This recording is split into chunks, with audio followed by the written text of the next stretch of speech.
भक्ति काल के परिचय के अंतर्गत हम संत काव्य की विशेषताएं पढ़ रहे हैं और कल हम संत काव्य की विशेषताओं पर चर्चा करते हुए रहस्यवाद बिंदु पर आकर के रुक गए थे।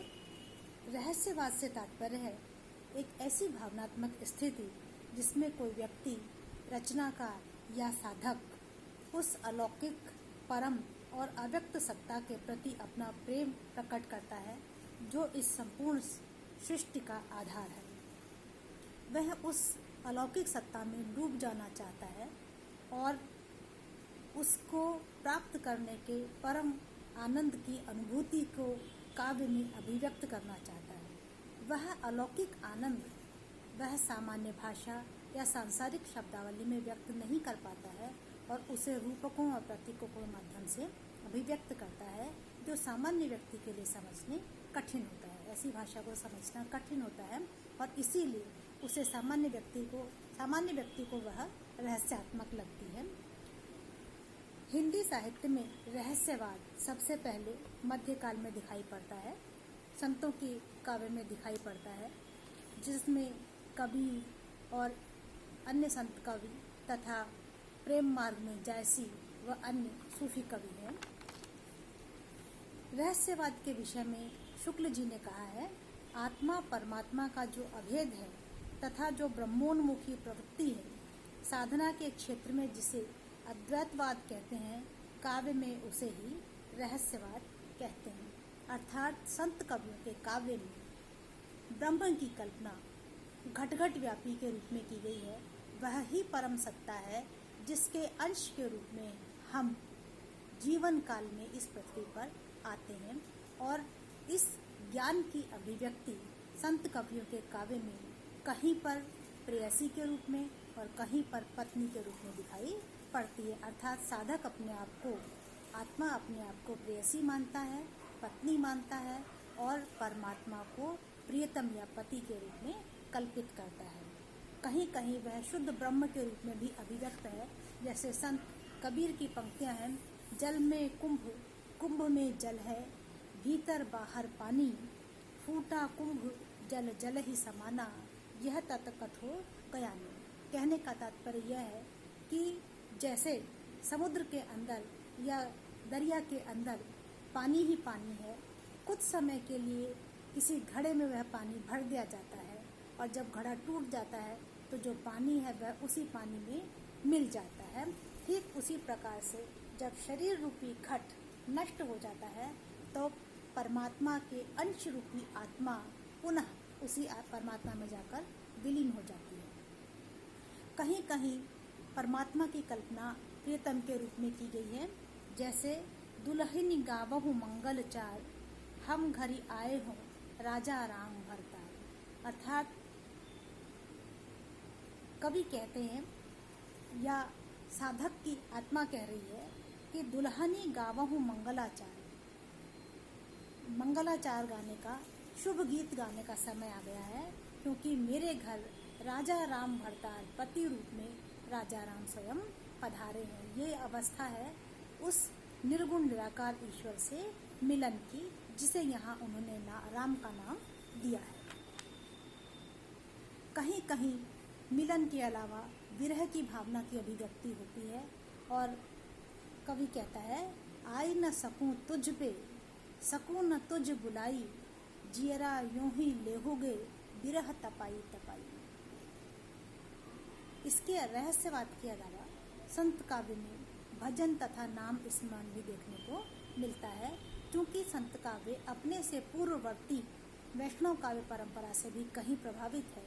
इसीलिए उनके काव्य में नाम के स्मरण का महत्व भी दिखाई पड़ता है। कबीर कहते हैं, सहजो सुमिरन कीजिए, हृदय माही छुपाई, होठ होठ सु ना हिल सके, ना ही कोई पाई। और यहाँ पर वे ईश्वर के प्रति प्रेम की अभिव्यक्ति करते हैं और ये कहते हैं कि ईश्वर को सहज प्रेम के माध्यम से प्राप्त किया जा सकता है। कवि कहता है, पोथी पढ़ पढ़ जग मुरा, पंडित भया न कोई, ढाई आखर प्रेम का, पढ़े सो पंडित होई। कहने का तात्पर्य कि प्रेम को प्राप्त करने के लिए या ज्ञानवान बनने के लिए ज्ञानी होना या किताबी ज्ञान का होना जरूरी नहीं है। जो ईश्वर से वास्तविक प्रेम को पहचान ले वही वास्तव में ज्ञानी है और वही वास्तव में भक्त भी है। संत काव्य में माया की कल्पना भी की गई है और उस माया से बचने और सावधान रहने की बात की गई है। कबीर कहते हैं, माया महा ठगिनी हम जानी, तिरगुन फांस लिए कर डोले, बोले मधुरी बानी। कि माया अर्थात सांसारिक इच्छाएं मनुष्य को अपने में जकड़ लेती हैं। धन का आकर्षण, रूप का आकर्षण और दूसरी सांसारिक इच्छाएं मनुष्य को अपने सौंदर्य में आकर्षण में बांध लेती हैं और उसे ईश्वर भक्ति से विमुख कर देती हैं। इसीलिए उनके काव्य में बार बार माया से सावधान रहने की बात की गई है। भाषागत दृष्टि से देखा जाए तो संत काव्य की भाषा सामान्य बोलचाल की भाषा है, क्योंकि संत कवि सामान्यतः पढ़े लिखे नहीं थे। दूसरी इनकी बहुत बड़ी विशेषता ये थी कि उन्हें अपने काव्य को जन सामान्य के भीतर ही सुनाना था। इसीलिए इन सभी कवियों ने जन सामान्य की बोलचाल की भाषा चुनी है।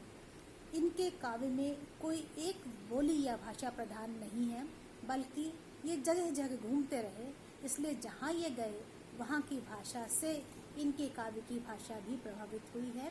अतः सामान्य बोलचाल की भाषा होते हुए भी इस भाषा में पूर्वी हिंदी के भी शब्द मिल जाएंगे, पश्चिमी हिंदी के शब्द भी मिल जाएंगे, पंजाबी के भी मिल जाएंगे, गुजराती के भी मिल जाएंगे। इसके अलावा उस समय तक थोड़ा बहुत जो इस्लाम का प्रभाव भारत में आ चुका था, उसके कारण कुछ अरबी फारसी के शब्द भी इनकी भाषा में देखने को मिल जाते हैं। जैसे आषणिया झाई परी, पंथ निहारी निहारी, जी बढ़िया छाला पड़िया, राम पुकारी पुकारी।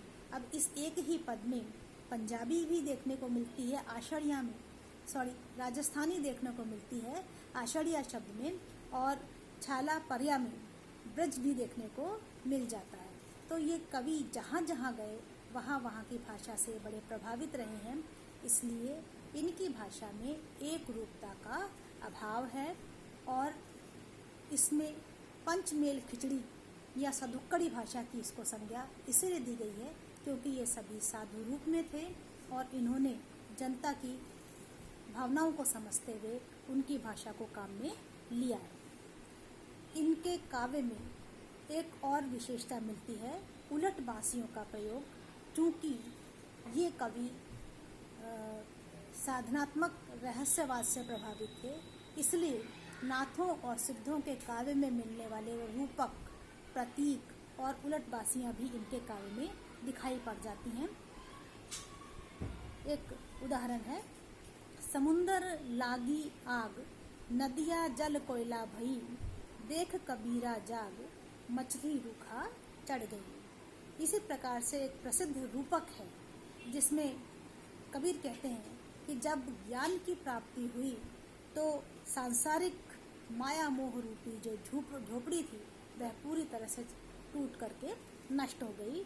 वे कहते हैं, संतो भाई आई ज्ञान की आंधी रे, भ्रम की टाटी सबे उड़ानी, माया रहे न बांधी रे। यह पूरा एक रूपक है जिसमें उन्होंने एक एक करके लोभ मोह को सभी के नष्ट होने की बात कही है। इस प्रकार से उनकी भाषा में उलटबासियाँ, रूपक, प्रतीक आदि मिल जाते हैं। उसमें एक रूपता का अभाव है। सभी भाषाओं के बोलचाल के शब्द उसमें देखने को मिलते हैं। एक और बहुत बड़ी विशेषता इनके काव्य की है, वह यह है कि इनके काव्य में संगीतात्मकता देखने को मिल जाती है। क्योंकि ये जनता तक अपनी वाणी का प्रचार गीत गा करके करते थे, इसीलिए इनमें से ज़्यादातर संत कवियों की वाणी, ज़्यादातर के पद गेय हैं और गेयों में भी वे राग पर भी आधारित हैं। गौड़ी, बिलावल, सोरठा, सारंग, धनाश्री, मारू, भैरव, पूरी, आसावरी, रामकली, मल्हार, ये सब रागें जो है इन कवियों के काव्य में हमें देखने को मिलती हैं और आज भी शास्त्रीय गीतों में भी इनके पद गाए जाते हैं और लोकगीत में तो आज तक प्रचलित हैं ही हैं। खुद कवि कहते हैं, तुम जानो यह गीत है, यह निज ब्रह्म विचार। अर्थात हमने ब्रह्म के प्रति अपने विचारों को गीत के माध्यम से अभिव्यक्त किया है। और चूंकि गीत जो है वह जनता को जोड़ने का एक बहुत बड़ा माध्यम है, इसीलिए संत कवियों ने अपने पदों को गेयात्मक रूप प्रदान किया है। छंदों की दृष्टि से देखा जाए तो इनके काव्य में मुख्य रूप से दोहा, कवित्त, सवैया, छप्पय, कुंडली, अरिल, बरवे आदि छंद प्रमुख रूप से काम में लिए गए हैं।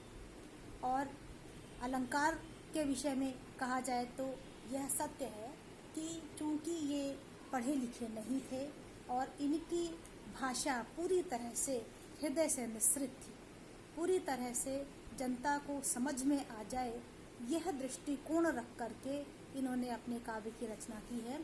फिर भी वह भावनात्मक होने के कारण स्वतः उसमें उपमा, रूपक, उत्प्रेक्षा, श्लेष, यमक, अनुप्रास आदि अलंकारों का आगमन हमें दिखाई पड़ता है। और कुल मिलाकर के देखा जाए तो भारत देश की राष्ट्रीय एकता को मजबूत करने में भक्ति काल की इस संत परंपरा का बहुत बड़ा योगदान है। समाज को सही दिशा देने की दृष्टि से भी इस काव्य का बहुत बड़ा योगदान है, क्योंकि यह जो काव्य है इसने समाज के सारे गलत बंधनों को, रूढ़ियों को तोड़ करके समाज को मानवतावादी दृष्टि से एक करने का प्रयास किया है, जिसमें ऊंच नीच, जाति पाति आदि किसी प्रकार का बंधन नहीं हो, ईश्वर की प्राप्ति सभी के लिए उपलब्ध हो और सभी एक दूसरे के समान होकर के रहें।